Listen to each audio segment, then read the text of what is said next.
What kind of questions are your So staff I will get back Just with you. what is it? What Yes. is it and how do you use it and what Okay. do you troubleshoot? Okay.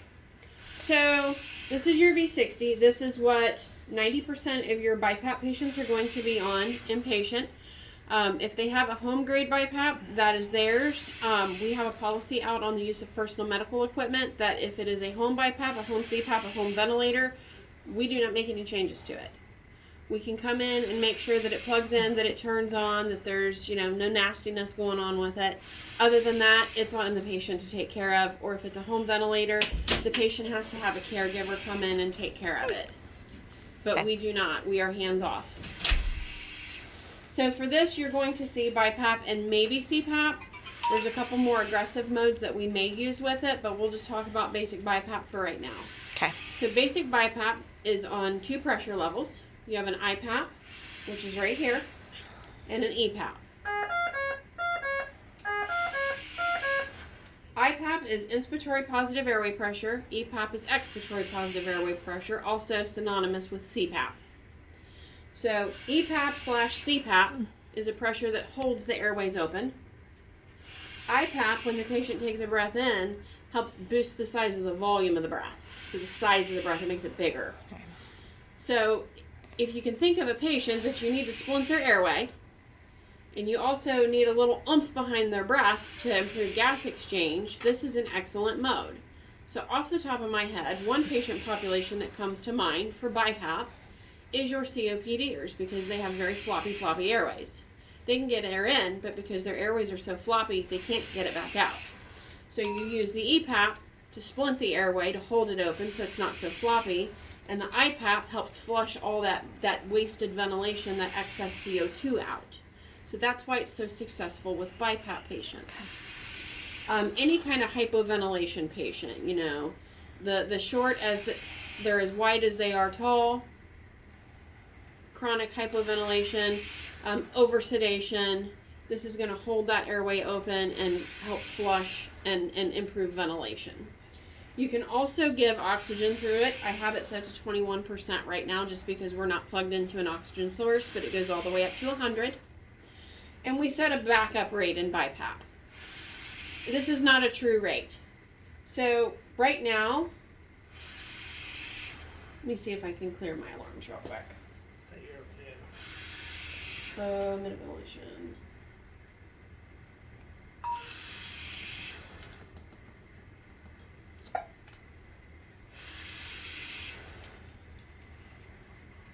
So if you see right here, this says timed and it's kind of orange.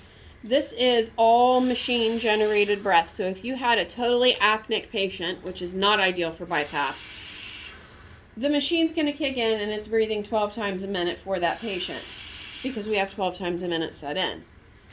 As soon as that patient starts breathing, you notice the color of the waveform is now changed and it says spontaneous. This is the patient generating the breath. As long as the patient is generating breaths, that backup rate of 12 is only a backup rate if they stop breathing. So their rate is totally patient driven. Their volume is going to be based off of the inspiratory pressure and the expiratory pressure. And then you have your oxygenation. From that brief explanation, what questions can you come up with? What is some of the most common alarms that we would see? Most common alarms. So,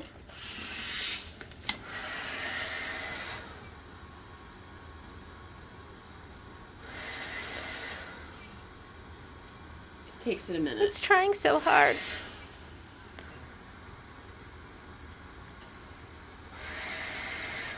Come on.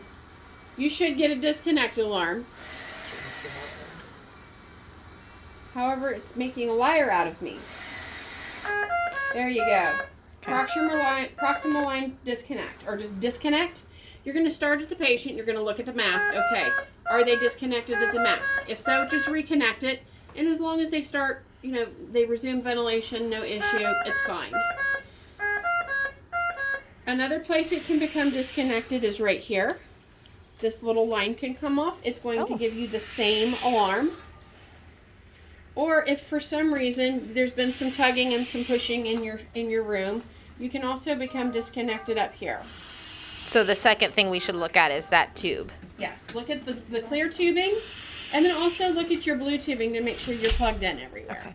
Start at the patient though. Start at the patient. If it is unplugged, the clear tubing, is that something that we're You can good to just put plug it right back in? on, and Okay. then call us and we can come back in and do a real quick visual just to make sure everything's where it needs to be. Okay.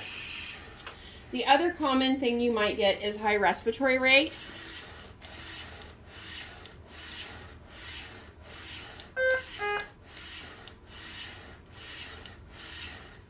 And it starts out as a low priority, which is the little uh-oh. And if it continues for 20 to 30 seconds, it's going to escalate to a high priority alert and it's going to go off. Okay. Uh-oh. That's the sound. Uh-oh.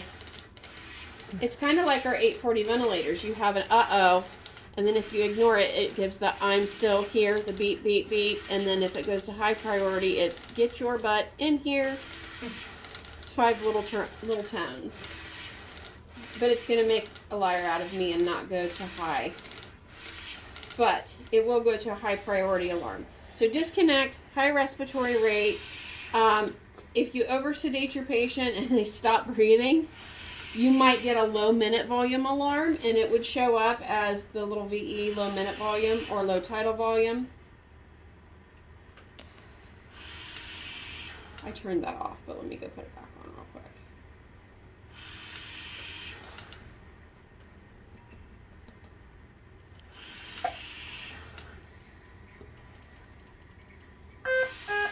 Low minute volume. And if it still maintains a low minute volume, it's going to escalate. Okay. I believe it takes 2 minutes to escalate. 2? Okay.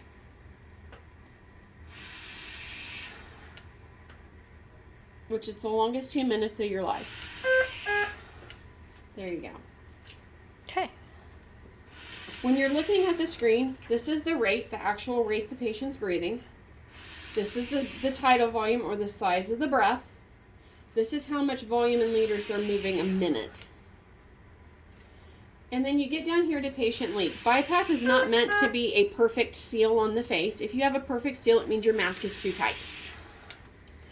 Your leak can be anywhere between anything less than 40 liters a minute, and you're fine. If you notice that you're coming in and you're getting a lot of low volume alarms and that leak says it's like 80 liters a minute, give us a call. Get your butt in here. That's the sound of the chime.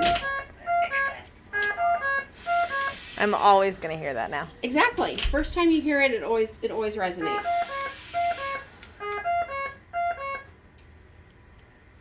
So those are probably the big things. You've got your rate, your tidal volume, and if you notice there's a big leak, call us and we can come and play with the Velcro on the mask to get a better fit, but not over crank the mask down and create, breakdown on the skin.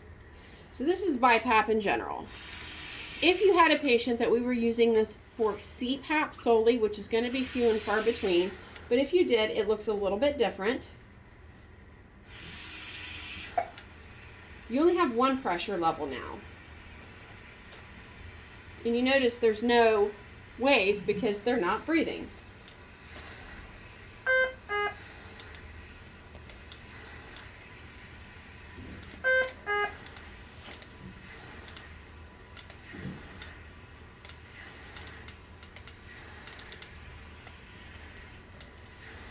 And you see the little blue spontaneous marks in there now. Now the patient's breathing. So this is just that CPAP level. This is that pressure that's just holding the airway open. This would be your obstructive sleep apnea patients primarily. Or if you have patients that are floppy airways. I mean, you see CPAP even in some COPDers before they progress to end stage and they need that extra volume help. You'll see them wear CPAP.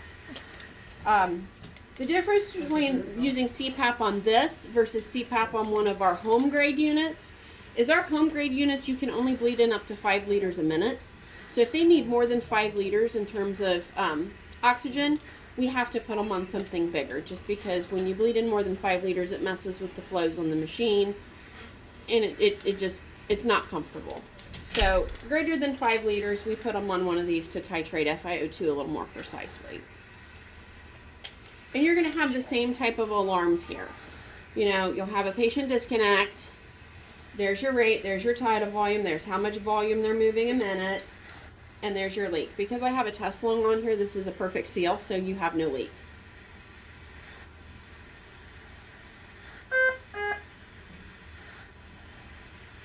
Questions so far? Do you guys have any questions? No. Okay. So that's kind of how it looks. That's kind of how it sounds. Couple things with mask that I can throw in for your PowerPoint.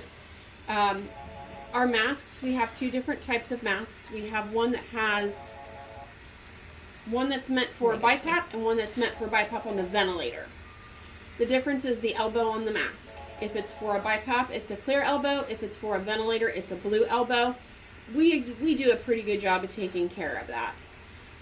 The reason for the difference is on a ventilator, you're dealing with 2 limbs of a circuit.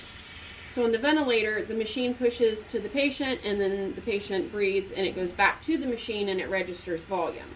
BiPap doesn't necessarily work that way. You notice this is a single limb circuit. So what happens is it's pushing towards the patient. And when the patient exhales, it comes out here. It doesn't go back to the machine. You register volume and pressure. That would be another disconnect. That was the big filter.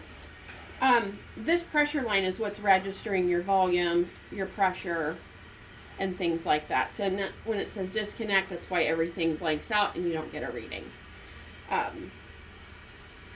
But also on the mask, there's a port on the mask to where if they disconnected and this is no longer available for exhalation, the port flips down so the patient doesn't asphyxiate.